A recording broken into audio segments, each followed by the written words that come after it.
ಬಸವಣ್ಣನವರು ಈ ಭೂಮಿಯ ಮೇಲೆ ಜನ್ಮ ತಾಳಲು ಒಂದು ವಿಶೇಷತೆ ಇತ್ತು. ಯಾವುದೇ ಪ್ರವಾದಿಗಳು, ಮಹಾತ್ಮರು ಈ ಭೂಮಿಯ ಮೇಲೆ ಜನ್ಮ ತಾಳಬೇಕಂತಂದ್ರೆ ಅವರಿಗೊಂದು ಉದ್ದೇಶ ಇರ್ತದೆ. ಈ ಭೂಮಿ ಮೇಲೆ ಮಾಡಬೇಕಾಗಿರ್ತಕ್ಕಂಥ ಉದ್ದೇಶ ಇರ್ತದೆ. ಕಾಲ ಕಾಲಕ್ಕೆ ಸಮಾಜ, ಧರ್ಮ ಇವೆಲ್ಲವೂ ಕೂಡ ಕೆಟ್ಟೋಗ್ತಾ ಇರ್ತವೆ, ಮಲಿನ ಆಗ್ತಾ ಇರ್ತವೆ, ಅಂಧಕಾರಕ್ಕೆ ಹೋಗ್ತಾ ಇರ್ತವೆ, ಅಜ್ಞಾನ ಜಾಸ್ತಿ ಆಗ್ತಾ ಇರ್ತದೆ. ಅದು ಕಲಿಯುಗದ ಮಹಿಮೆ, ಮಾಯೆಯ ಗುಣ. ನಾವೆಲ್ಲ ಭೂಮಿ ಬರುವಾಗ ಪವಿತ್ರಾತ್ಮಗಳಾಗಿ ನಾವು ಬಂದ್ವಿ. ನಾವೆಲ್ಲ ಎಷ್ಟೋ ಜನ್ಮಗಳು ಎತ್ತಿದ್ದೀವಿ. ಆದ್ರೆ ನಮಗೆ ಗೊತ್ತಿಲ್ಲ ಬಸವಣ್ಣನವರು ಅಲ್ಲಮ ಪ್ರಭುಗಳು ಎಷ್ಟು ಜನ್ಮ ಎತ್ತಿದ್ರು ಅಂತ ಹೇಳ್ತಾರೆ. ಅವರು ಕೂಡ ಬಸವಣ್ಣನವರು ಎಷ್ಟು ಜನ್ಮ ಎತ್ತಿದ್ರು, ಯಾವ ಜನ್ಮದಲ್ಲಿ ಏನಾಗ್ತಿದ್ರು ಅಂತ ಹೇಳ್ಬಿಟ್ಟು ಅವರ ಜನ್ಮಾಂತರದ ವೃತ್ತಗಳನ್ನು ಹೇಳ್ಕೊಳ್ತಾರೆ. ಹೀಗೆ ನಾವು ಕೂಡ ಈ ಭೂಮಿ ಮೇಲೆ ಬಂದು ಎಷ್ಟೋ ವರ್ಷಗಳಾಗೋಗಿದೆ. ನಾವು ಹುಟ್ಟತಾನೆ ಇದ್ದೀವಿ, ಸಾಯ್ತಾನೆ ಇದ್ದೀವಿ, ಹುಟ್ಟತಾನೆ ಇದ್ದೀವಿ, ಸಾಯ್ತಾನೆ ಇದ್ದೀವಿ. ಆದ್ರೆ ನಮಗೆ ಈ ಭೂಮಿಯ ಮೇಲೆ ಒಂದು ಎಷ್ಟು ವರ್ಷ ಆಯ್ತು ಅನ್ನುವಂಥದ್ದು ಯಾಕೂ ನೆನಪಿಲ್ಲ. ಯಾಕೆಂದ್ರೆ ಅದನ್ನ ದೇವರು ಕೊಡೋದಿಲ್ಲ. ನಾವ್ ಯಾಕೆ ಹುಟ್ಟಿದ್ದೀವಿ ಅಂತಂದ್ರೆ ನಮಗೆ ಮುಕ್ತಿ ಸಿಕ್ಕಿಲ್ಲ, ಹುಟ್ಟಿದ್ದೀವಿ. ಮುಕ್ತಿ ಸಿಕ್ಕಿದ್ರೆ ಹುಟ್ಟಿರ್ಲಿಲ್ಲ. ನಾವು ಸತ್ತಾಗ ಪೇಪರ್ ಅಲ್ಲಿ ಹಾಕ್ಸ್ಕೊಳ್ತೀವಿ, ಇನ್ವಿಟೇಷನ್ ಅತಿಥಿ ಕಾಲದಲ್ಲಿ ಹಾಕ್ಸ್ಕೊಳ್ತೀವಿ, ಶಿವೈಕ್ಯರಾದರು, ಲಿಂಗೈಕ್ಯರಾದರು ಅಂತ. ನಾವು ಆಗಿರಲ್ಲ, ಯಾಕೆಂದ್ರೆ ಆಗಿದ್ರೆ ನಾವು ಹುಟ್ಟಿರ್ಲಿಲ್ಲ. ಅದರಲ್ಲಿ ಬೇರೆ ಶಿವೈಕ್ಯರಾದರೆಂದು ವಿಷಾದಿಸುತ್ತೇವೆ. ಯಾಕೆ ಹೊಟ್ಟೆ ಕಿಚ್ಚ ಇದೆಯಾ? ಶಿವೈಕ್ಯ ಆದ್ರೆ ಇವ್ರಿಗೆ ಯಾಕೆ ಹೊಟ್ಟೆ ಕಿಚ್ಚು? ಇವ್ರಿಗೇನು ಸಹಿತ ಖುಷಿ ಪಡ್ಬೇಕಲ್ವಾ? ಶಿವೈಕ್ಯರಾದರೆಂದು ಸಂತೋಷ ಪಡುತ್ತೇವೆ ಅಲ್ವಾ? ಶಿವೈಕ್ಯರಾದರೆಂದು ಹಿಡಿಸಲು ವಿಷಾದಿಸುತ್ತೇವೆ. ನಮ್ಮ ಮಾಯೆ ನಮ್ಮನ್ನ ಬಿಡ್ತಾ ಇಲ್ಲ. ಬಸವಣ್ಣನವರು 1134ರಲ್ಲಿ ಇಂಗಳೇಶ್ವರ ಬಸವನ ಬಾಗೇವಾಡಿನಲ್ಲಿ ಜನಿಸ್ತಾರೆ. ಮಾತೃಸ ಮಾತನಾಮಿಕೆ ಅವರ ಚಿತ್ರದಲ್ಲಿ ಇವತ್ತಿಗೆ 890 ವರ್ಷ. 1134 ಜನ್ಮ ದಿನಾಂಕ ನಾವು ಒಪ್ಕೊಂಡಿದ್ದೇವೆ. ಅದರಲ್ಲೂ ಕೆಲವು ವಿದ್ವಾಂಸರಿಗೆ ಭಿನ್ನಾಭಿಪ್ರಾಯ ಇದೆ. ಆದ್ರೆ ಬಹು ವಿದ್ವಾಂಸರ ಅಭಿಪ್ರಾಯ ತಗೊಂಡ್ರೆ ಅವರು 1134ರಲ್ಲಿ ಜನ್ಮ ತಾಳ್ತು ಅಂತಕ್ಕಂಥದ್ದು ನಂಬಿಕೆ. 890 ವರ್ಷ ಬಸವಣ್ಣನವರಿಗೆ. ಅವರು 62 ವರ್ಷ ಈ ಭೂಮಿಯ ಮೇಲೆ ಇದ್ರು. ಅಂದ್ರೆ ಅವರು ಲಿಂಗೈಕ್ಯರಾಗಿದ್ದು 1196ರಲ್ಲಿ. ಮಲಿನವಾದಂತಹ ಈ ಸಮಾಜವನ್ನ, ಮನಸ್ಸುಗಳನ್ನ, ಧರ್ಮವನ್ನ ಸರಿಪಡಿಸಿ ಅವರು ಮತ್ತೆ ವಾಪಸ್ ಅವರ ಕೆಲಸ ಮುಗಿದ ಮೇಲೆ ಅವರು ಹೊರಟೋಗ್ತಾರೆ. ಆದರೆ ಬಸವಣ್ಣನವರು ಭಾರತ ದೇಶದಲ್ಲಿ ಹುಟ್ಟಬೇಕಾದ್ರೆ ಕಾರಣ ಏನಿತ್ತು ಅದನ್ನ ನಾವು ಸ್ವಲ್ಪ ನೋಡ್ಬೇಕಂತಂದ್ರೆ, ಇಲ್ಲಿ ಮಾನವ ಸಮಾನತೆ ಸಂಪೂರ್ಣವಾಗಿ ಹಾಳಾಗಿತ್ತು. ಮನುಷ್ಯನನ್ನೇ ಅಸ್ಪೃಶ್ಯತೆಯಿಂದ ನೋಡುವಂತಹ ವಾತಾವರಣ ಇತ್ತು. ಮನುಷ್ಯನನ್ನ ಪ್ರಾಣಿಗಳಿಗಿಂತ ಕೀಳಾಗಿ ನೋಡುವಂತಹ ವಾತಾವರಣ ಇತ್ತು. ಈ ಧರ್ಮ ಒಬ್ಬರ ಕೈ ಸೇರಿತ್ತು, ಒಬ್ಬರೇ ಒಬ್ಬರ ಕೈ ಧರ್ಮ ಸೇರಿತ್ತು. ಆ ಒಬ್ಬರು ಬಿಟ್ರೆ, ಆ ಸಮಾಜ ಬಿಟ್ರೆ ಉಳಿದಂಥವ್ರು ಎಲ್ಲರೂ ಶೂದ್ರರು, ಬ್ರಾಹ್ಮಣ, ಕ್ಷತ್ರಿಯ, ವೈಶ್ಯ, ಶೂದ್ರ ಅಂತಕ್ಕಂಥದ್ದು ಅದು ಬೇರೆ. ಆದರೆ ಆ ಮೇಲ್ವರ್ಗದ ಬ್ರಾಹ್ಮಣನ ಬಿಟ್ಟರೆ ಉಳಿದವರೆಲ್ಲರನ್ನು ಕೂಡ ಭಾರತ ದೇಶದಲ್ಲಿ ಶೂದ್ರರಾಗಿದ್ರು. ಇಲ್ಲಿ ಮನುಷ್ಯತ್ವಕ್ಕೆ, ಮಾನವೀಯತೆಗೆ, ಸೋದರತೆಗೆ ಬೆಲೆ ಇರಲಿಲ್ಲ. ಶೋಷಣೆ ಇತ್ತು. ಜೊತೆಗೆ ಏನಾಗಿತ್ತು? ಬಹುದೇವ ಆರಾಧನೆ ಆಗಿತ್ತು. ಇಲ್ಲಿ ಒಬ್ಬನೇ ದೇವ, ಅವನು ಶರಣರು ಹೇಳಿದಂಗೆ ಅವನು ನಿರಾಕಾರ ಶಿವ. ಒಬ್ಬನೇ ದೇವ, ಅವನು ನಿರಾಕಾರ ಶಿವ. ಅವನನ್ನ ಮರೆಮಾಚಿ ನೂರಾರು ದೇವರುಗಳನ್ನ ಮಾಡ್ಕೊಂಡಿದ್ವಿ. ನೂರಾರು ದೇವರುಗಳು ಯಾರು ಕೊಟ್ಟಿದ್ದು? ನಮ್ಮ ಈ ನೆಲದಲ್ಲೇ ಬಂದು ಹೋದಂತಹ ಶಂಕರಾಚಾರ್ಯ ಕೃಪೆ. ಶಂಕರಾಚಾರ್ಯರು ಅದಕ್ಕೆ ಮುಂಚೆ ಕ್ರಿಸ್ತ ಪೂರ್ವ 6ನೇ ಶತಮಾನದಲ್ಲಿ, 6ನೇ ಶತಮಾನಕ್ಕಿಂತ ಮುಂಚೆ ಭಗವಾನ್ ಬುದ್ಧ ಇದ್ದು. ಭಗವಾನ್ ಬುದ್ಧ ಈ ಎಲ್ಲ ಅಸಮಾನತೆಯನ್ನ, ಅಸ್ಪೃಶ್ಯತೆಯನ್ನ ಹೋಗಲಾಡಿಸೋದಕ್ಕೆ ಅವರು ದೊಡ್ಡ ದೀರ್ಘವಾದ ತಪಸ್ಸನ್ನು ಮಾಡ್ತಾರೆ. ಆದರೆ ಅವರು ಎಲ್ಲವನ್ನೂ ಹೇಳ್ತಾರೆ, ಎಲ್ಲ ನೀತಿಯನ್ನ ಹೇಳ್ತಾರೆ, ಎಲ್ಲ ನೀತಿಯನ್ನ ಹೇಳಿ, ಆದರೆ ಅವರು ದೇವರ ಬಗ್ಗೆ ಸ್ಪಷ್ಟೀಕರಣ ಕೊಡೋದಿಲ್ಲ. ಒಳ್ಳೆ ಅಷ್ಟಾಂಗ ಯೋಗಗಳನ್ನ ಕೊಡ್ತಾರೆ. ಅಷ್ಟಾಂಗ ಯೋಗಗಳ ಮುಖಾಂತರ ನೀವು ಮುಕ್ತಿಯನ್ನ ಪಡ್ಕೊಳ್ಳಿ, ಇದೇ ಜನ್ಮ ಕಡೆ ಮಾಡ್ಕೊಳ್ಳಿ ಅಂತ ಹೇಳ್ತಾರೆ. ಆದರೆ ಅವರು ದೇವರ ಬಗ್ಗೆ ಸ್ಪಷ್ಟೀಕರಣ ಕೊಡುವುದಿಲ್ಲ, ಆತ್ಮದ ಬಗ್ಗೆ ಸ್ಪಷ್ಟೀಕರಣ ಕೊಡುವುದಿಲ್ಲ. ಜನರೆಲ್ಲರೂ ದೇವರಿಗಾಗಿ ದೇವರನ್ನು ನೋಡಬೇಕು ಎನ್ನುವಂತಹ ಆತರದಲ್ಲಿ ಕಾತರದಲ್ಲಿ ಇದ್ದಂತಹ ಸಂದರ್ಭದಲ್ಲಿ ಶಂಕರಾಚಾರ್ಯರು ಬರ್ತಾರೆ. ಶಂಕರಾಚಾರ್ಯರು ದೇಶವನ್ನು ನೋಡ್ತಾರೆ. ಎಲ್ಲರೂ ದೇವರಿಗಾಗಿ ಹಸಿದಿದ್ರು. ದೇವರನ್ನು ನೋಡಬೇಕು, ಅವನು ಹೆಂಗಿದ್ದಾನೆ, ಈ ಜಗತ್ತನ್ನು ಸೃಷ್ಟಿ ಮಾಡಿದವನು ಯಾರು, ಈ ಭೂಮಿ ಆಕಾಶಗಳನ್ನು ಸೃಷ್ಟಿ ಮಾಡಿದವನು ಯಾರು, ಇದನ್ನು ತಿಳ್ಕೊಳ್ಬೇಕಂತ ಹೇಳಿ ಮುಕ್ಷಿಗಳು ಆತುರವಾಗಿದ್ದಾರೆ. ಅಂತ ಸಂದರ್ಭದಲ್ಲಿ ಬಂದಂತಹ ಶಂಕರಾಚಾರ್ಯರು ಏನ್ ಮಾಡಿದ್ರು? ಅವ್ರಿಗೂ ದೇವ್ರು ಗೊತ್ತಾಗ್ಲಿಲ್ಲ. ಜನಕ್ಕೆ ದೇವ್ರು ಬೇಕಾಗಿತ್ತು. ಈ ಸೂರ್ಯನೇ ದೇವರು ಅಂದ್ರು, ಈ ಚಂದ್ರನೇ ದೇವರು ಅಂದ್ರು, ಆಕಾಶನೇ ದೇವರು ಅಂತಂದ್ರು, ಬೆಂಕಿ ದೇವರು ಅಂದ್ರು, ಗಾಳಿ ದೇವರು ಅಂತಂದ್ರು, ಭೂಮಿ ದೇವರು ಅಂದ್ರು, ನೀರು ದೇವರು ಅಂದ್ರು. ಅವಕ್ಕೆಲ್ಲ ಮಾನವ ರೂಪಗಳನ್ನ ಕೊಟ್ಟರು. ಆಕಾಶದಲ್ಲಿರ್ತಕ್ಕಂಥ ಗ್ರಹಗಳಿಗೆಲ್ಲ ಮಾನವ ರೂಪಗಳನ್ನು ಕೊಟ್ಟು ಡಜನ್ ಗಟ್ಟಲೆ ಇದು ಕೇಳಿದ್ದು ಒಂದು ದೇವರು, ಅವ್ರು ಕೊಟ್ಟಿದ್ದಲ್ಲ, ಸಾವಿರ ದೇವರು ಕೊಟ್ಟು ಪೂಜೆ ಮಾಡ್ತಾ ಹೋಗಿ ನಿಮ್ಮ ಮನೆ ಬರ ಅಂತ. ನಾವು ಸೃಷ್ಟಿಯ ವಸ್ತುಗಳನ್ನ ಪೂಜೆ ಮಾಡ್ತಾ ಇದ್ದೀವಿ ದೇವರು ಅಂತ ತಿಳ್ಕೊಂಡು. ಭೂಮಿ ದೇವರಾಯ್ತಾ, ನೀರು ದೇವರಾಯ್ತಾ, ಬೆಂಕಿ ದೇವರಾಯ್ತಾ, ಪಂಚಭೂತಗಳೆಲ್ಲ ದೇವರಲ್ವಾ? ಇನ್ನ ನಮ್ಮ ಚರಿತ್ರೆಯಲ್ಲಿ, ನಮ್ಮ ಪುರಾಣದಲ್ಲಿ ಬಂದು ಹೋದಂತಹ ಎಲ್ಲ ಪುರಾಣ ಚರಿತ್ರೆ ಪಾತ್ರಧಾರಿಗಳೆಲ್ಲ ದೇವರಾಗಿದ್ದಾರ? ಹಾಗಿದ್ದಾರೆ ಇಲ್ವ? ಯೋಚನೆ ಮಾಡಿ. ನಾನು ಎಲ್ಲ ಒಂದೊಂದು ಹೇಳಕ್ ಹೋಗಲ್ಲ. ಪುರಾಣದಲ್ಲಿ, ನಮ್ಮ ಪುರಾಣಗಳು ಎರಡು ದೊಡ್ಡವು. ನಮ್ಮ ಭಾರತ ದೇಶದಲ್ಲಿ ಬಂದು ಹೋಗಿರ್ತಕ್ಕಂಥ ಎರಡು ಪುರಾಣಗಳು ಅತಿ ದೊಡ್ಡ ಪುರಾಣಗಳು. ಆ ಪುರಾಣದಲ್ಲಿ ಬಂದಂತಹ ನಾಯಕರೆಲ್ಲ ಇವತ್ತು ದೇವರುಗಳಾಗಿದ್ದಾರ? ಅವ್ರಿಗೆಲ್ಲ ದೇವಸ್ಥಾನ ಕಟ್ಟಿದ್ದೀವ? ಅವ್ರಿಗೆಲ್ಲ ಪೂಜೆ ಮಾಡ್ತಾ ಇದೀವ? ಅಭಿಷೇಕ ಮಾಡ್ತಾ ಇದೀವ? ಈ ರೀತಿ ಬಹುದೇವ ಆರಾಧನೆ ಹುಟ್ಟುವಂತು. ಇಂತಹ ಸಂದರ್ಭದಲ್ಲಿ ಬಸವಣ್ಣನವರು, ಬಸವಾದಿ ಶಿವಶರಣರು ಬಂದರು 12ನೇ ಶತಮಾನದಲ್ಲಿ. 12ನೇ ಶತಮಾನದಲ್ಲಿ ಬಂದು ಬಸವಣ್ಣನವರು ನೋಡಿದ್ರು, ಇದೇನಿದು ಮಾನವ ರೂಪಿ ದೇವರುಗಳನ್ನೇ ಅವರು ಪೂಜೆ ಮಾಡ್ತಾ ಇದ್ದಾರಲ್ಲ, ದೇವರು ಮನುಷ್ಯನ ಆಕಾರದಲ್ಲಿದ್ದಾನ? ದೇವರು ಮನುಷ್ಯನ ಆಕಾರದಲ್ಲಿದ್ದಾನ? ನಾನು ನಿಮ್ಗೆ ಪ್ರಶ್ನೆ ಕೇಳ್ತಾ ಇದ್ದೇನೆ.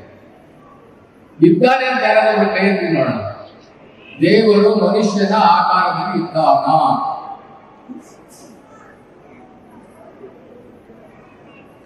ದೇವರು ಮನುಷ್ಯನ ಆಕಾರದಲ್ಲಿದ್ದಾನ? ನನ್ನ ಪ್ರಶ್ನೆ. ದೇವರು ಮನುಷ್ಯನ ಆಕಾರದಲ್ಲಿಲ್ಲ. ಈ ಜಗತ್ತಿನಲ್ಲಿ ಸೃಷ್ಟಿ ಮಾಡಿರ್ತಕ್ಕಂಥ 84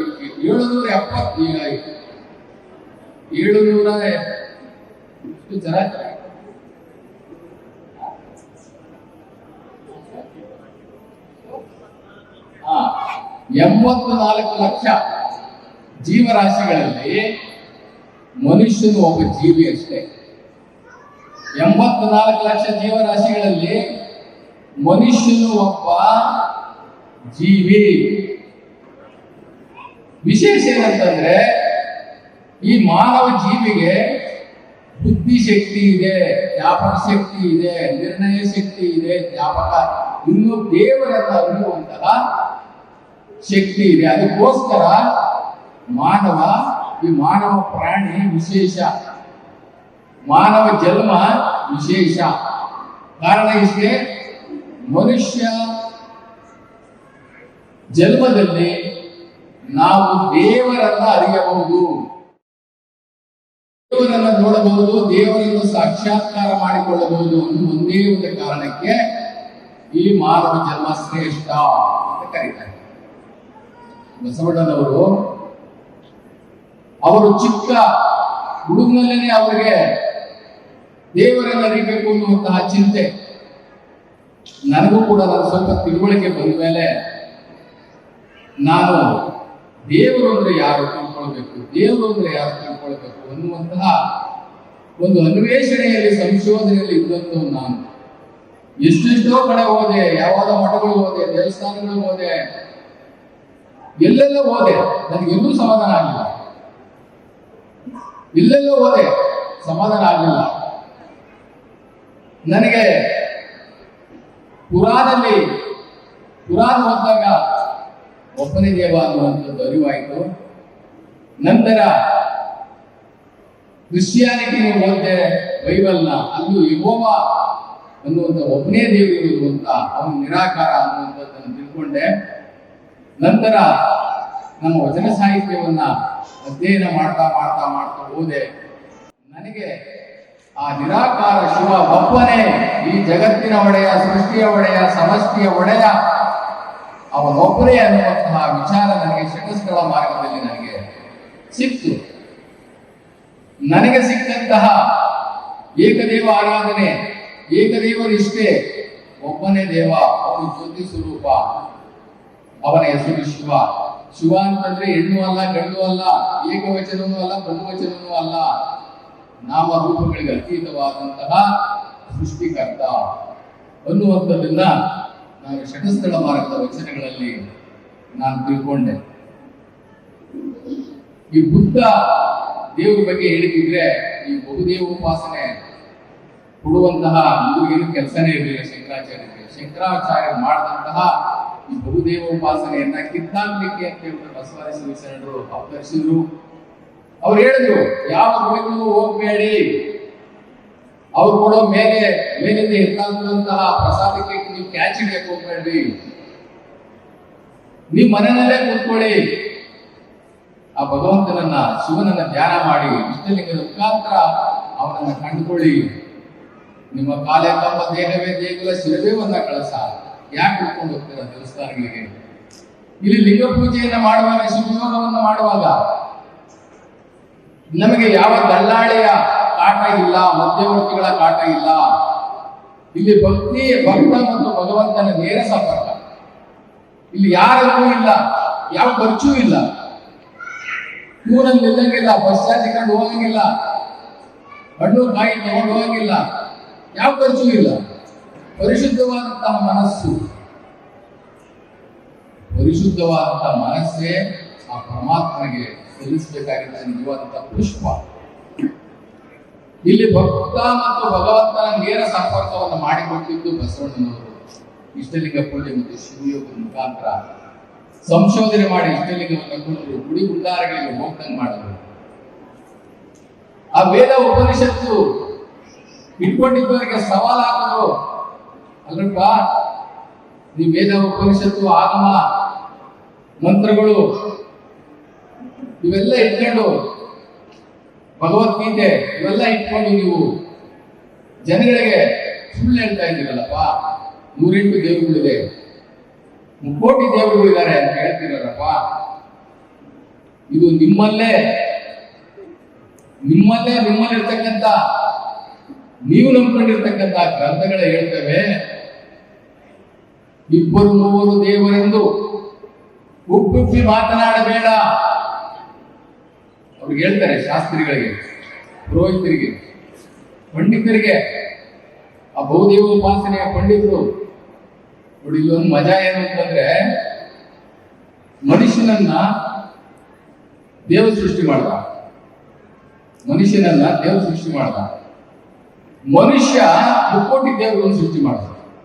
ಇವಾಗ ಯಾರು ದೊಡ್ಡವರು? ಇವೆಲ್ಲ ನಾವು ಯೋಚನೆ ಮಾಡಬೇಕು. ದೇವರೆಲ್ಲ ಸೃಷ್ಟಿ ಮಾಡೋದಕ್ಕೆ ಮನುಷ್ಯನ ಕೈಲಿ ಆಗೋಗಿದ್ರೆ ಮನುಷ್ಯ ದೊಡ್ಡಲ್ಲ, ದೇವ್ರು ದೊಡ್ಡವರು. ಉದಾಹರಣೆಗೆ ನಾವು ಒಂದು ದೊಡ್ಡ ದೇವಸ್ಥಾನ ಕಟ್ಟಿದ್ದೀವಿ ನಮ್ಮ ದೇಶದಲ್ಲಿ, ದೊಡ್ಡ ದೇವಸ್ಥಾನ. ಆ ದೇವರನ್ನ ನೀನು ದೇವರಲ್ಲ ಅಂತಂದ್ರೆ ಅವ್ರು ಗಡಿಪಾರು ಮಾಡ್ರಿ ಅಂತಾರೆ, ದೇಶದ್ರೋಹಿ ಇರ್ತಾರೆ. ಆ ದೇವರು ದೇವರಾಗಿದ್ರೆ ಆ ದೇವರಿಗೆ ಜನ್ಮ ಕೊಟ್ಟಂತಹ ಅವರಪ್ಪ ಇಷ್ಟು ದೊಡ್ಡ ದೇವರಾಗಿರ್ಬೇಕಾಗಿ. ನಾವೆಲ್ಲ ವಿದ್ಯಾವಂತರು, ಪ್ರಜ್ಞಾವಂತರು, ಬಸವ ಧರ್ಮೀಯರು, ನಾವು ಯೋಚನೆ ಮಾಡಬೇಕು. ನಾವು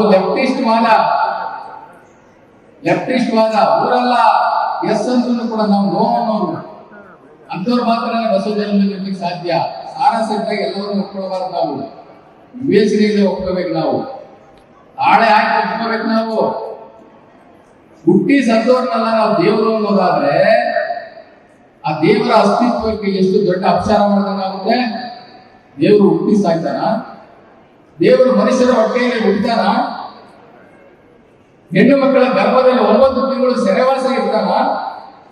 ಅವನ ಮಹಿಮೆಗೆ ಎಷ್ಟು ಅಪಚಾರ ಆಯಿತು, ಅವನ ಕೀರ್ತಿಗೆ ಎಷ್ಟು ಅಪಚಾರ ಆಯಿತು. ಒಬ್ಬ ಸೃಷ್ಟಿಕರ್ತ ನಿರಾಕಾರ ಜ್ಯೋತಿ ಸ್ವರೂಪ ಶಿವ, ಅವರನ್ನ ನಮ್ಮ ಶರಣರು ಬಸವಣ್ಣನವರು ನಮಗೆ ತೋರಿಸ್ಕೊಟ್ಟು, ನೋಡಪ್ಪ, ನೀವೇನ್ ಪೂಜೆ ಮಾಡ್ತಾ ಇದ್ರಲ್ಲ, ಇವ್ಯಾವ ದೇವರಲ್ಲ, ಇವೆಲ್ಲವೂ ಮಾನವ ಕಲ್ಪಿತ, ಮಾನವ ಸೃಷ್ಟಿಸಿದಂತಹ ಕಲ್ಪಿತ ದೇವರುಗಳು, ಯಾವ ದೇವರಲ್ಲ. ದಯವಿಟ್ಟು ಇವನ್ ಯಾವನ್ನು ಕೂಡ ಪೂಜೆ ಮಾಡಬೇಡಿ ಅಂತ ಹೇಳಿ ಅವ್ರಿಗೆ ಹೇಳ್ತಾರೆ. ಯಾಕಪ್ಪ ನೀವು ಇಷ್ಟೊಂದು ದೇವರುಗಳನ್ನ ಕೊಟ್ರಿ? 2-3 ದೇವರೆಂದು ಉಪ್ಪಿ ಮಾತನಾಡಬೇಡ, ಒಬ್ಬನೇ ದೇವ ಎಂದಿತ್ತು ವೇದ ಆಗಮಗಳು. ಇವೆಲ್ಲವೂ ಕೂಡ ಭಗವದ್ಗೀತೆಯಲ್ಲೂ ಕೂಡ ಏಕದೇವೋಪಾಸನೆ ಹೇಳ್ತದೆ. ಅಲ್ಲಿ ಕೃಷ್ಣ ನಾನು ದೇವರಂತ ಎಲ್ಲೂ ಹೇಳಿಲ್ಲ. ನನ್ ಚೀಟಿ ಬರುತ್ತೆ ಅಂತ ಗೊತ್ತಿದ್ದು, ಎಲ್ಲರೂ ಕೂಡ ಶ್ರೀಕೃಷ್ಣ ನಾನು ದೇವರು ಅಂತ ಭಗವದ್ಗೀತೆಯ ಯಾವ ಶ್ಲೋಕದಲ್ಲೂ ಹೇಳಿಲ್ಲ. ಇವರು ತರ್ಜುಮೆ ಮಾಡುವಾಗ, ಭಾಷಾಂತರ ಮಾಡುವಾಗ ಶ್ರೀಕೃಷ್ಣನನ್ನು ಕೂಡ ದೇವರು ಮಾಡಿದ್ರು. ಇಲ್ಲಿ ಒಬ್ರು ಗದಗಿನ ಇದರಲ್ಲಿ ಹುಬ್ಳಿನಲ್ಲಿ ಒಬ್ರು ಭಗವದ್ಗೀತೆ ಮೇಲೆ ಡಾಕ್ಟರೇಟ್ ಮಾಡಿದ್ದಾರೆ. ಅವ್ರು ಡಾಕ್ಟರೇಟ್ ಮಾಡೋದಕ್ಕೆ ಸಬ್ಜೆಕ್ಟ್ ಏನು ಅಂತಂದ್ರೆ, ಭಗವದ್ಗೀತೆಯಲ್ಲಿ ಶ್ರೀಕೃಷ್ಣನು ದೇವರಲ್ಲ, ಇದ್ರ ಮೇಲೆ ನಾನು PhD ಮಾಡ್ತೀನಿ ಅಂತ ಹೋಗಿದ್ರು. ಅವ್ರ ವಯಸ್ಸು ಎಷ್ಟು ಗೊತ್ತಾ? 82. ಅವಾಗ ಅಲ್ಲಿರ್ತಕ್ಕಂಥ ಆ ಮುಖ್ಯಸ್ಥರುಗಳು, ಆ ವೈಸ್ ಚಾನ್ಸಲರ್ಸ್ ಎಲ್ಲ ಬೈದ್ರಂತೆ, ಏನ್ ಮಾತಾಡ್ತಾರೆ, ನಿಮ್ಗೆ ಎಷ್ಟು ವಯಸ್ಸು, ಇಡೀ ಜಗತ್ತೇ ಒಪ್ಕೊಂಡಿದೆ ಕೃಷ್ಣ ದೇವರು ಅಂತ ಅಂದ್ಬಿಟ್ಟು ದೇವರಲ್ಲ ಅಂತ ಪ್ರೂವ್ ಮಾಡ್ತೀರಿ, ಭಗವದ್ಗೀತೆ ಎಲ್ಲ ಇಲ್ಲ ಅಂತ ಬಂದಿದ್ದೀರಾ, ನಮ್ಮ ಯೂನಿವರ್ಸಿಟಿ ಕೆಟ್ಟ ಸೆಂಟರ್ ಹೋಗ್ರಿ ಅಂತ ಕಳಿಸ್ಬಿಡ್ತಾರೆ. ಮತ್ತೆ ಅದೇ ವರ್ಷ ಹೋಗಿ ಒಂದು ಕಂಡೀಷನ್ ಆಗ್ತಾರೆ, PhD ಮಾಡ್ತೀನಿ. PhD ಮಂಡಿಸುವಾಗ ನೀವು ಅತಿ ಹೆಚ್ಚು ಸಂಸ್ಕೃತವನ್ನು ಓದಿಕೊಂಡಂತಹ ಪಂಡಿತರನ್ನೆಲ್ಲ ಕರೆಸ್ರಿ, ನನ್ನ ಮುಂದೆ ಕುಂದಿಸ್ರಿ. ನಾನು ಮಂಡಿಸಿದಂತಹ ಗ್ರಂಥವನ್ನ, ಶ್ಲೋಕಗಳನ್ನ ಅವ್ರ ಮುಂದೆ ನಾನು ಹೇಳ್ತಾ ಹೋಗ್ತೀನಿ. ಬರ್ದಾಕೊಂಡು ಬೆಂಕಿಗೆ ನಮ್ಮ ಕೈನಲ್ಲಿ ಇರ್ತದಲ್ವ, ರಿಜೆಕ್ಟ್ ಮಾಡೋದು ಪಾಸ್ ಮಾಡೋದು ನಮ್ಮ ಕೈನಲ್ಲಿ ಇರ್ತದಲ್ವ ಅಂತ ಹೇಳಿ ಅವ್ರು ಪರ್ಮಿಷನ್ ಕೊಡ್ತಾರೆ. ಅವಾಗ ಆ ಗ್ರಂಥವನ್ನ ಅವರು ಮಂಡಿಸಿದಾಗ ಈ ಪಂಡಿತೋತ್ತಮರು, ಸಂಸ್ಕೃತ ಪಂಡಿತೋತ್ತಮರು, ಅವ್ರ ಹತ್ರ ಒಂದು ಕಾಪಿ ಇರ್ತವಲ್ಲ, ಶ್ಲೋಕಗಳ ಕಾಪಿ, ಇವ್ರ ಶ್ಲೋಕ ಕಾಪಿ ಇರ್ತದೆ, ತರ್ಜುಮೆ ಮಾಡಿ ಹೇಳ್ಕೋತಾ ಹೋಗ್ತಾರೆ. ಹೇಳ್ಕೋತಾ ಹೋದಾಗ ಅವರ ಪಂಡಿತರು ಹೇಳ್ತಾರೆ, ಇಲ್ಲ ಅವರು PhD ಏನು ಹೇಳ್ತಾ ಇದಾರಲ್ಲ ಅವರು ಕರೆಕ್ಟಾಗಿ ಹೇಳ್ತಾ ಇದ್ದಾರೆ, ಇದು ತರ್ಜುಮೆ ಮಾಡುವಾಗ ನಮ್ಮಲ್ಲೇ ತಪ್ಪಾಗಿದೆ, ಇದು ಎಷ್ಟೋ ಶತಮಾನಗಳಿಂದ ತಪ್ಪಾಗಿದೆ, ಇದು ಶ್ರೀಕೃಷ್ಣ ದೇವರಲ್ಲ ಅನ್ನುವಂತಹ ತೀರ್ಮಾನವನ್ನ ಆ ಪಂಡಿತರು ಕೊಡ್ತಾರೆ. ಅವಾಗ ಅವರು PhD ಕೊಡ್ತಾರೆ. ಇಡೀ ದೇಶದಲ್ಲಿ ಫಸ್ಟ್ PhD ಯಾರು ಕೂಡ ಪಬ್ಲಿಷ್ ಮಾಡಲಿಲ್ಲ, ಪೇಪರ್ನವರಾಗ್ಲಿ ಇನ್ನೊಬ್ಬರಾಗ್ಲಿ ಅದನ್ನ ಪಬ್ಲಿಷ್ ಮಾಡೋ ಧೈರ್ಯನೇ ಕಳಿಸ್ತಿಲ್ಲ ಅವರು. ಇವತ್ತು ಕೂಡ ಇದೇ ಎಲ್ಲ ಕಡೆ ನಾವೇ ಸ್ವತಃ ಹಂಚ್ತಾ ಇದ್ದೀವಿ. ಹೀಗೆ ಬಹುದೇವ ಆರಾಧನೆಯನ್ನ ತಪ್ಪಿಸೋದಕ್ಕೋಸ್ಕರ ಬಸವಣ್ಣನವರು ಬಂದ್ರು. ಇಲ್ಲಿ ಇವತ್ತಿನ ಸಬ್ಜೆಕ್ಟ್ ಈಗ ಸ್ಟಾರ್ಟ್ ಮಾಡ್ಬೇಕು ಅಂತ ಇದ್ದೀನಿ, ಚೀಟಿ ಬಂದಿದೆ, ಆದ್ರೂ ಅವರಲ್ಲಿ ಕ್ಷಮೆ ಕೇಳಿ 5 ನಿಮಿಷ ಜಾಸ್ತಿ ತಗೊಂಡು ಇವತ್ತಿನ ಶರಣ ಸ್ಥಳ ಏನಿದೆ, ಬಸವಣ್ಣನವರು ಬುದ್ಧ ಕೊಟ್ಟಂತ ಅಷ್ಟಾಂಗ ಮಾರ್ಗಗಳ ರೂಪದಲ್ಲೇ ಮುಕ್ತಿಯನ್ನು ಹೊಂದವರು. ಜೀವ ಆ ಪರಮಾತ್ಮನಲ್ಲಿ ಒಂದಾಗಲು ಒಂದಷ್ಟು ಮಾರ್ಗಗಳನ್ನ ಹೇಳಿದರೆ, ಅಷ್ಟಾವರಣ, ಪಂಚಾಚಾರ, ಶತಸ್ಥಳಗಳು. ಅಷ್ಟಾವರಣಗಳ ಗುರು, ಲಿಂಗ, ಜಂಗಮ, ಪಾದೋದಕ, ಪ್ರಸಾದ, ವಿಭೂತಿ, ರುದ್ರಾಕ್ಷಿ ಇವೆಲ್ಲವನ್ನೂ ಕೂಡ ಬಸವ ಧರ್ಮೀಯರು ನಾವು ಧಾರಣೆ ಮಾಡಿಕೊಳ್ಬೇಕು, ಧರಿಸಿಕೊಳ್ಳಬೇಕು. ಇವೆಲ್ಲವನ್ನು ಕೂಡ ನಾವು ಅನುಸರಣೆ ಮಾಡಬೇಕು. ನಂತರ ಪಂಚ ಆಚಾರಗಳನ್ನು ಕೊಟ್ಟಿದ್ದಾರೆ. ಪಂಚ ಆಚಾರಗಳು ಶುಭಾಚಾರ, ಲಿಂಗಾಚಾರ, ಬುದ್ಧಾಚಾರ, ಗಣಾಚಾರ, ಸದಾಚಾರ, ಹೀಗೆ 5 ಆಚಾರಗಳನ್ನ ಪರಿಪಾಲನೆ ಮಾಡಬೇಕು ನೀವು ಅಂತ ಹೇಳಿದ್ದಾರೆ. ನಂತರ ಚಟಸ್ಥಳ ಮಾರ್ಗ. ಚಟಸ್ಥಳ ಮಾರ್ಗದಲ್ಲಿ ಭಕ್ತ, ಮಹೇಶ, ಪ್ರಸಾದಿ, ಪ್ರಾಣಲಿಂಗಿ, ಶರಣ, ಐಕ್ಯ. ನೋಡಿ, ಇವತ್ತು ಸಬ್ಜೆಕ್ಟ್ ನಮಗೆ ಕೊಟ್ಟಿದ್ದೀವಿ, ಈಗ ಬಂದಿದ್ದೀನಿ, ಅದೇ ಚೀಟಿ ಬಂದಿದೆ, ನಾನು ಏನ್ ಮಾಡ್ಲಿ. ಈ ಶರಣ ಸ್ಥಳ ಇದೆಯಲ್ಲ ಬಹಳ ಬಹಳ ಬಹಳ ಕಠಿಣವಾದಂತಹ ಸ್ಥಳ. ಯಾವುದೇ ಮುಕ್ಷು ಯಾರು ಶಿವನಲ್ಲಿ ನಾನು ಬದುಕಿರುವಾಗ ಶಿವನನ್ನ ಸಾಕ್ಷಾತ್ಕಾರ ಮಾಡಬೇಕು, ಶಿವೈಕ್ಯನಾಗಬೇಕು ಅಂತ ಹೇಳ್ತಾರಲ್ಲ, ಅವರಿಗೆ ಆ ಐಕ್ಯ ಸ್ಥಾನಕ್ಕಂತ ಪೂರ್ವಭಾವಿ ಶರಣಸ್ಥಳ. ಈ ಶರಣ ಸ್ಥಳದಲ್ಲಿ ಅವರು ಏನಾಗಿರ್ಬೇಕು ಅಂತಂದ್ರೆ, ಆತ್ಮ ಪರಮಾತ್ಮನಾಗಿರ್ಬೇಕು, ಜೀವ ಶಿವನಾಗಿರ್ಬೇಕು, ನರ ಅರನಾಗಿರ್ಬೇಕು, ಕವಿ ಭಕ್ತನಾಗಿರ್ಬೇಕು, ಭಕ್ತಿ, ಜ್ಞಾನ, ವೈರಾಗ್ಯದ ನೆಲೆಯಲ್ಲಿ ನಡೆದು ಅವನು ಪರಿಪೂರ್ಣ ಶುದ್ಧಾತ್ಮನಾಗಿರಬೇಕು. ಯಾರು ಬೇಕಾದ್ರೂ ಏನ್ ಬೇಕಾದ್ರೆ ಡಾಕ್ಟರ್ ಆಗ್ಬೋದು, ಇಂಜಿನಿಯರ್ ಆಗ್ಬೋದು, ಸ್ವಾಮಿಗಳಾಗ್ಬೋದು, ಕವಿ ಬಟ್ಟೆ ಹಾಕೊಂಡ್ರೆ, ಆದರೆ ಶರಣರಾಗಲು ಸಾಧ್ಯವಿಲ್ಲ. ಶರಣ ಸ್ಥಳ ನಂತರ ಆ ಶಿವನಲ್ಲಿ ಐಕ್ಯವಾಗುವಂತಹ ಪೂರ್ವಭಾವಿ ಸ್ಥಳ. ಹೀಗಾಗಿ ನಾವು ಯಾವ ಸ್ಥಳಕ್ಕೆ ಬೇಕಾ, ಭಕ್ತನಾಗ್ಬೋದು, ಮಹೇಶನಾಗ್ಬೋದು, ಪ್ರಸಾದ, ಎಷ್ಟೋ ಜನ ಭಕ್ತ ಸ್ಥಾನದಲ್ಲೇ ಹೋಗ್ತಾ ಇದ್ವಿ ನಾವು. ಭಕ್ತ ಸ್ಥಾನದಿಂದ ಮಹೇಶ್ವರ ಸ್ಥಾನಕ್ಕೆ ಹೋಗ್ತಾ ಇಲ್ಲ.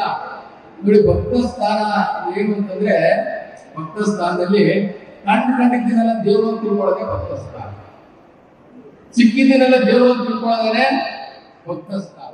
ನಾವು ಭಕ್ತಿಯಿಂದ ಜ್ಞಾನ ಬರೋದೇ ಇಲ್ಲ. ಆ ಜ್ಞಾನ ಅಂದ್ರೆ ಏನು ಅಂದ್ರೆ, ಒಬ್ಬನೇ ದೇವರು, ನಿರಾಕಾರ ಶಿವ, ಅವರ ಬಿಟ್ಟು ಇನ್ನೊಂದಿಲ್ಲ, ಅವರೊಬ್ಬನೇ ಏಕೈಕ, ಅವರಿಗೆ ಯಾವುದೇ ಸಹಾಯಕ ದೇವರುಗಳಿಲ್ಲ. ಅವರಿಗೆ ಯಾರನ್ನೂ ಕೂಡ ನಾವು ಸಬ್ಸ್ಟಿಟ್ಯೂಟ್ ಮಾಡಬಾರ್ದು, ಅವನಿಗೆ ಸರಿಸಮಾನ ನಾವು ಮಾಡಬಾರ್ದು. ಆ ಶಿವನಿಗೆ, ನಿರಾಕಾರ ಶಿವನಿಗೆ ನಾವು ಅವನಿಗೆ ಸಬ್ಸ್ಟಿಟ್ಯೂಟ್ ದೇವರುಗಳನ್ನ ಮಾಡಕ್ ಹೋಗ್ಬಾರ್ದು. ಮಾಡಿದ್ರೆ ಮಹಾ ಅಪರಾಧ. ನಾವು ಕೂಡ ಸಬ್ಸ್ಟಿಟ್ಯೂಟ್ ಹಾಕಿ ಹೋಗ್ಬಾರ್ದು. ಅಂತಹ ಜ್ಞಾನ ಯಾರಿಗೆ ಗೊತ್ತೋ ಅದು ಜ್ಞಾನ ಮಾರ್ಗ. ಭಕ್ತಿಯಿಂದ ಜ್ಞಾನ ಮಾರ್ಗ. ಜ್ಞಾನ ಮಾರ್ಗದ ನಂತರ ಐಕ್ಯ, ವೈರಾಗ್ಯ ಮಾರ್ಗ. ಅವನು ಈ ಜಗತ್ತಿನಲ್ಲಿ ಇದ್ರೂ ಕೂಡ ಇದ್ದಂಗಿರ್ತಾನೆ, ಅವನಿಗೆ ನೀರು ಬೇಕಾಗಿಲ್ಲ. ಅವನು ಸಾಕು ನೋವುಗಳಿಂದ, ಹಸಿವು, ಆಹಾರ, ನಿದ್ರೆಗಳಿಂದ ಪರಿಪೂರ್ಣನಾಗಿ ಶಿವಮಯವಾಗಿರ್ತಾನೆ. ಇಂತಹ ಒಂದು ಸ್ಥಳ ಶರಣ ಸ್ಥಳ ಆಗಿದೆ. ಆ ಶರಣ ಸ್ಥಳ ನಾವು ಮುಮುಕ್ಷುಗಳು ಯಾರು ಈ ಕಾಯದಲ್ಲೇ ಜೀವ ಇರುವಾಗ ಶಿವನನ್ನು ಸಾಕ್ಷಾತ್ಕಾರ ಮಾಡಬೇಕು ಅನ್ನುವಂತಹ ಅವರು ಶಟಸ್ಥಳ ಮಾರ್ಗದಲ್ಲಿ ಹಂತ ಹಂತವಾಗಿ ಬೆಳೆದು ನಡೆದುಕೊಂಡು ಹೋಗ್ತಾ ಕೊನೆ ಮುಂದಿನ ಐಕ್ಯ ಸ್ಥಾನವನ್ನ ನಾವು ಪಡಿತೀವಿ. ಇಂತಹ ಅದ್ಭುತವಾದಂತಹ ಧರ್ಮವನ್ನ ಆಧ್ಯಾತ್ಮಿಕವನ್ನ ನಮ್ಮ ಶರಣರು ನಮಗೆ ಕೊಟ್ಟಿದ್ದಾರೆ, ಬಸವಣ್ಣನವರು ಕೊಟ್ಟಿದ್ದಾರೆ. ನಾವು ಬಸವಣ್ಣನನ್ನ ಯಾವತ್ತೂ ಕೂಡ ನೀವು ದೇವರು ಅಂತ ಪೂಜೆ ಮಾಡಕ್ ಹೋಗ್ಬೇಡಿ, ದೊಡ್ಡ ಅಪರಾಧ ಆಗುತ್ತೆ. ನಾವು ಎಷ್ಟು ಬದಲಾವಣೆ ಆಗಿದ್ದೀವಿ ಅಂತಂದ್ರೆ, ಇವತ್ತು ನಾನು ಇಷ್ಟು ಮಾತಾಡ್ತಾ ಇದ್ದೀನಿ ಅಂತಂದ್ರೆ 23 ವರ್ಷಗಳ ಸತತ ಅಧ್ಯಯನ ನಂದು ಅನುಷ್ಠಾನ. ನಮ್ಮ ಗುರುಗಳೊಬ್ರು ಇಲ್ಲೇ ಇದ್ದಾರೆ, 23 ವರ್ಷದಿಂದ ಇರುವಂತವ್ರು. ಅವ್ರ ಜೊತೆ ನಾನು ಅಂತಂದ್ರಲ್ಲಿ ಬಂದಿದ್ದೀನಿ. ಉಟ್ಕೊಳ್ತಾರೆ, ಬುದ್ಧಿ ಕಲಿಸ್ತಾರೆ ಅನ್ನುವಂತ ಮಾತನ್ನು ವೇದಿಕೆ ಮುಖಾಂತರ ಹೇಳ್ತಾ ನಾವೆಲ್ಲರೂ ಕೂಡ ಬಸವಣ್ಣನವರ ಹೆಸರು, ವಿಶ್ವೇಶ್ವರಯ್ಯನವರ ಹೆಸರು ಹೇಳುವಂತ ಯೋಗ್ಯತೆ ಪಡ್ಕೊಳ್ಬೇಕು ಅಂತಂದ್ರೆ ನಾವು ಏಕದೇವ ಆರಾಧನೆ, ಏಕದೇವ ನಿಷ್ಠೆಗೆ ಬರಬೇಕು. ಆವಾಗಲೇ ನಮ್ಮ ಜೀವನ ಸಾರ್ಥಕ ಆಗುವುದು. ನಾವು ಜೀವಂತ ಇರುವಾಗಲೇ ಆ ಮುಕ್ತಿದಾತ, ಆ ಸ್ವರ್ಗಾಧಿಪತಿ ಯಾವ ಬಸವಣ್ಣ ನಮಗೆ ಶರಣರು ನಮಗೆ ತೋರಿಸ್ಕೊಂಡ್ರಲ್ಲ, ನಿರಾಕಾರ ಶಿವನನ್ನ ನಾವು ಹಿಡ್ಕೋಬೇಕು. ಆಮೇಲೆ ಒಂದೇ ಒಂದು ನಿಮಿಷ ಅವರ ಕ್ಷಮೆ ಕೇಳ್ತೀನಿ. ನಮಗೆ ಈ ವಚನಗಳು ಓದ್ತಾ ಹೋದಾಗ ನಾನು ಕೂಡ ಪಾರ್ವತೀಪತಿ ಶಿವನೇ ದೇವರು ಅಂತ ತಿಳ್ಕೊಂಡಿದ್ದೇನೆ, ಬಸವಣ್ಣನೂ ದೇವರು ಅಂತ ತಿಳ್ಕೊಂಡಿದ್ದೆ. ನಾನು ಶಟಸ್ಥಳ ಮಾರ್ಗದ ವಚನಗಳು ಎಲ್ಲವನ್ನು ನನ್ನನ್ನು ಸೋಪಾಕಿ ಸೋಪಾಕಿ ಬೆಳೆದ ಹಾಗೆ ನನ್ನ ಪ್ರಜ್ಞೆಯನ್ನ, ನನ್ನ ಅರಿವನ್ನ, ನನ್ನ ಬುದ್ಧಿಯನ್ನ, ನನ್ನ ಚಿತ್ತವನ್ನ, ನನ್ನ ಭಾವವನ್ನ, ನನ್ನ ಆತ್ಮವನ್ನ ಪರಿಪೂರ್ಣ ಮಾಡಾಕ್ತಿದೆ. ನೋಡಿ, ಪಾರ್ವತೀಪತಿ ಶಿವ ಅಂದ್ರೆ ಆತನ ಹೆಸರು ಶಿವ ಅಲ್ಲ, ಶಂಕರ. ಆ ಶಂಕರ ಒಬ್ಬ ಲಿಂಗ ಪೂಜಕ, ಒಬ್ಬ ತಪಸ್ವಿ, ಒಬ್ಬ ಯೋಗಿ, ಒಬ್ಬ ಸಂಸಾರಿ. ನಮ್ಮಂತೆ ನಿಮ್ಮಂತೆ ಅವರು ಕೂಡ ಭೂಮಿ ಮೇಲೆ ಬಂದು ಜನ್ಮ ತಾಳಿ ಸಂಸಾರವನ್ನ ಮಾಡಿ ಮುಕ್ತಿಗೋಸ್ಕರ ಲಿಂಗ ಪೂಜೆಯನ್ನ ಮಾಡಿ ಶಿವಯೋಗವನ್ನ ಮಾಡಿ ಅವರ ಮೂರನೇ ಕಣ್ಣನ್ನ ಜಾಗೃತ ಮಾಡಿಕೊಂಡಂತಹ ನಮ್ಮ ನಿಮ್ಮೆಲ್ಲರ ಆದರ್ಶ ಯೋಗಿ ಶಿವ. ಯೋಗಿ ಶಿವನೇ ಬೇರೆ, ಆ ನಿರಾಕಾರ ಪರಶಿವನೇ ಬೇರೆ ಅನ್ನುವಂಥದ್ದಿಂದ ಬಸವಣ್ಣನವರು ಎಷ್ಟು ಚಂದ ಹೇಳಿದ್ದಾರೆ, ಅಕ್ಕಮಹಾದೇವಿ ಎಷ್ಟು ಚಂದ ಹೇಳಿದ್ದಾರೆ. ಅದರಿಂದ ನಾವು ಅದನ್ನೆಲ್ಲ ತಿಳ್ಕೊಳ್ಬೇಕು. ಬಸವಣ್ಣನವರು ಒಂದು ವಚನ ಹೇಳಿ ಮುಂದೆ ಅರ್ಧ ನಿಮಿಷದಂತೆ ನಾನು ಮಾಡ್ತೀನಿ. ಶಿವಲೋಕಕ್ಕೆ ಬೇರೆ ಲೋಕವಿಲ್ಲ, ಶಿವಮಂತ್ರಕ್ಕೆ ಬೇರೆ ಸರಿ ಮಂತ್ರವಿಲ್ಲ, ಜಗಕ್ಕೆ ಇಕ್ಕಿದ ಮಣ್ಣಿಗೆ ನೆತ್ತಿಕೊಳ್ಳಿ, ಶಿವ ಕೂಡಲ ಸಂಗಮ ದೇವನ ಒಪ್ಪನೇ ದೈವವೆಂದು, ಶಿವನಲ್ಲದೆ ಅನ್ಯ ದೈವ ಉಂಟು ಎಂದು ಹೇಳುವಾರ ಬಾಯ ಕೆನ್ನೆ ವಾರನ ಸೀಳಿದಲ್ಲದೆ ಎನ್ನ ಮುನಿಸು ಹೋಗದಯ್ಯ, ಎನ್ನ ಕೋಪ ಅಣ್ಣನಾಗದಯ್ಯ, ಎನ್ನ ಭಿನ್ನವ ಅರಸರು ಶಿವ ಕೂಡಲ ಸಂಗಮ ದೇವ ಅಂತಾರೆ. ಅಕ್ಕಮಹಾದೇವ ಅಂತ ಹೇಳ್ತಾರೆ, ಉದಕ ಅಸ್ತಮಾನ ಎಂಬ 2 ಕೊಳಗದಲ್ಲಿ ಆಯುಷ್ಯ ರಾಶಿಯನ್ನು ಅಳೆದುಕೊಂಡಿರುವ ಮುನ್ನ ಶಿವನ ನೆನೆಯಿರಿ. ಈ ಜನ್ಮ ಬಳಿಪಿಲ್ಲ ಅಂತ ಅಕ್ಕಮಹಾದೇವಿ ಹೇಳ್ತಾರೆ. ಅದರಿಂದ ನಾವೆಲ್ಲರೂ ಶಿವನಿಗೆ ಶರಣಾಗಿ ಬಸವಣ್ಣನವರನ್ನ ಅರಿವಿನ ಗುರು ಅಂತ ಹೇಳಿ ಸ್ವೀಕಾರ ಮಾಡಿ ಗುರುಸ್ಥಾನವನ್ನು ಕೊಟ್ಟು ನಾವು ಶರಣ ಮಾರ್ಗದಲ್ಲಿ ನಡೆದು ಬಸವ ಧರ್ಮವನ್ನ ಪಾಲಿಸುತ್ತಾ ಇದೇ ಜನ್ಮ ಕಡೆ ಮಾಡ್ಕೊಳ್ಳೋಣ, ನುಡಿದಂತೆ ನಡೆ ಇದೇ ಜನ್ಮ ಕಡೆ ಎನ್ನುವಂತ ಮಾತನ್ನ ಬಸವಣ್ಣವರು ಶರಣ ಹೇಳುವುದರಿಂದ ಬಸವ ಮಾರ್ಗದಲ್ಲಿ ನಡೀತಾ ಇರ್ತಕ್ಕಂಥ ನಾವೇ ಧನ್ಯರು. ಬಸವ ಮಾರ್ಗಕ್ಕೆ ಯಾರು ಬರ್ತಾರೋ ಅವರಿಗೆ ಪೂರ್ವ ಜನ್ಮದ ಪುಣ್ಯ ಇರುತ್ತೆ, ಸಿಕ್ಕುತ್ತಾ ಇರ್ತದೆ. ಇಲ್ಲಾಂದ್ರೆ ಯಾರು ಬರಕ್ಕಾಗುದಿಲ್ಲ. ನಾವೆಲ್ಲ ಪುಣ್ಯವಂತರು, ಭಾಗ್ಯವಂತರು. ನಮ್ಗೆ ಈ ಜನ್ಮದಲ್ಲಿ ಮುಕ್ತಿ ಸಿಗಲಿ, ಆ ಶಿವನ ಆಶೀರ್ವಾದ, ಶರಣರ ಆಶೀರ್ವಾದ ನಮಗೆಲ್ಲ ಸಿಗಲಿ ಅಂತ ಹೇಳಿ ನನ್ನ 2 ಮಾತನ್ನ ಆಲಿಸಿದ್ದಕ್ಕೆ ನಮ್ಮ ಅಂತರಂಗದ ದಿವ್ಯ ಜ್ಯೋತಿಗೆ ಶರಣಗಳನ್ನು